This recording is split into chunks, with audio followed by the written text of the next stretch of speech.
Piazza Navona to jeden z najpiękniejszych placów w Rzymie. Jego położenie ułatwia dotarcie do niego podczas długich spacerów po Rzymie.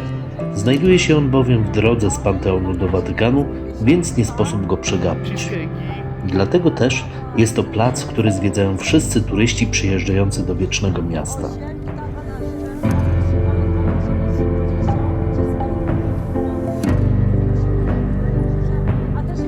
Plac ma kształt stadionu, ponieważ powstał w miejscu, w którym w 86 roku naszej ery zbudowano arenę sportową na polecenie cesarza Domicjana. W tamtym okresie obszar ten nazywał się Polem Marsowym i był poświęcony bogowi wojny.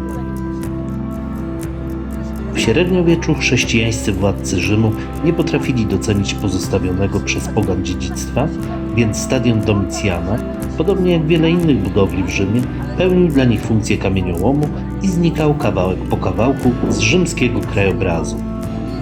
Obecny kształt plac uzyskał w XVII wieku, gdyż został on wówczas przebudowany na polecenie papieża Innocentego X.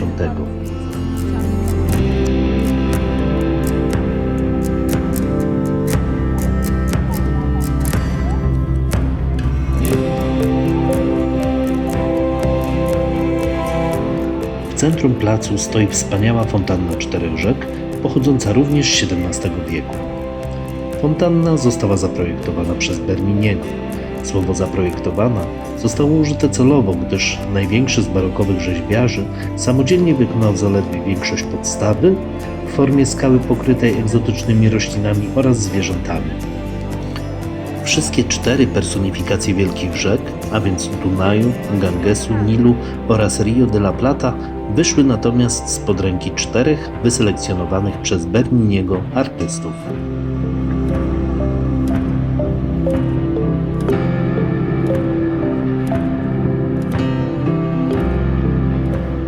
Plac Piazza Navona ozdobiony jest jeszcze 2 fontannami położonymi po obu jego końcach. Po stronie południowej znajduje się fontanna Maura z zainstalowaną pośrodku postacią Maura otoczonego przez delfiny oraz 4 trytonów. Po stronie północnej stoi fontanna Neptuna. Wodotrysk ten swoją obecną formę zyskał dopiero pod koniec XIX wieku, kiedy władze miasta zdecydowały, że powinien on dorównywać formom 2 pozostałym.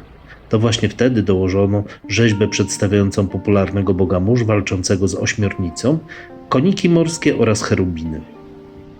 Tuż obok fontanny Czterech Rzek znajduje się z kolei barokowy kościół Świętej Agnieszki. Stoi on w miejscu, w którym męczeńską śmierć ponieść miała święta Agnieszka.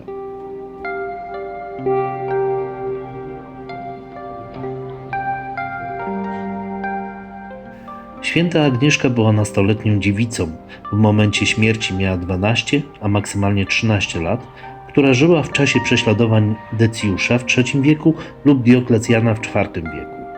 Wyrok śmierci wydano na nią za to, że po złożeniu ślubu w czystości odrzuciła zaloty jednego z wysoko postawionych adoratorów, przez co została oskarżona o bycie chrześcijanką.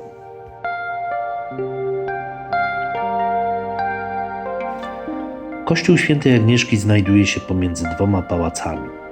Został on zbudowany na planie krzyża greckiego z dużą nawą w formie ośmiokąta, na którego głównych osiach znajdują się przedsionek od wschodu, apsyda od zachodu oraz kaplice boczne Świętej Agnieszki od północy i Świętego Sebastiana od południa. W narożnikach ośmiokąta umieszczono kolumny i pilastry wspierające bęben z kopułą. Na osiach przekątnych natomiast umieszczono wnęki ołtarzowe.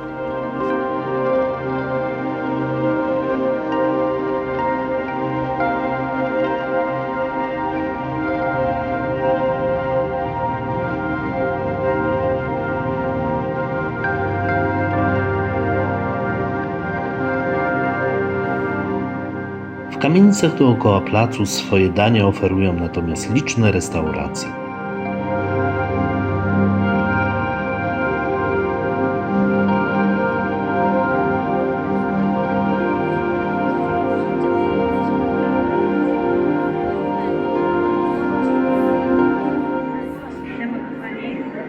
problemów